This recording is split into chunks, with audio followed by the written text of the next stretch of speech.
Bienvenidos, equipo. Os estábamos esperando para acompañaros al lugar donde realizaréis vuestra investigación. Como ya sabréis, en 1846 llegó a Orcheta la familia Brotons, venida del interior de Alicante. Compraron una parcela en el Castellet, cerca del Castillo del Moro, y allí plantaron olivos y viñas. Aunque se instalaron en el centro del pueblo, junto al antiguo lavadero.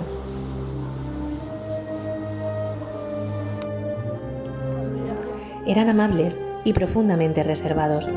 Nunca nadie del pueblo accedió al interior de su vivienda.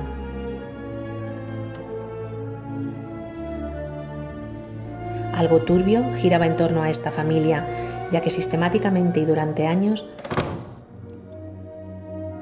venían espeluznantes personas indagando sobre ellos. ¿Qué sabes de la gente que vive ahí? ¿Y tú qué sabes de la gente que vive ahí?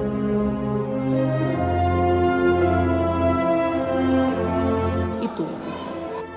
En 1962, después de una extraña visita, unos senderistas que recorrían una de las múltiples rutas de montaña de Orcheta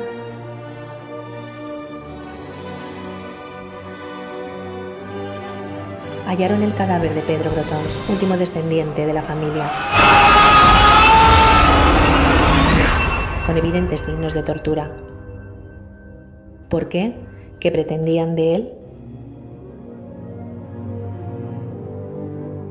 Aquellos individuos que vinieron entonces aún son recordados en el pueblo, ya que tras conseguir acceder al interior de la vivienda búnker de los Brotons,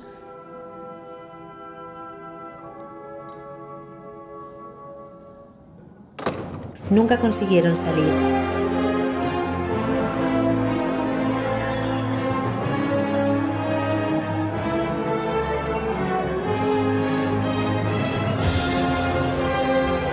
Y nadie consiguió entrar a ayudarlos. Ahora, 57 años después, por fin llegáis vosotros, un valiente equipo de investigación. Solo podemos guiaros a la entrada.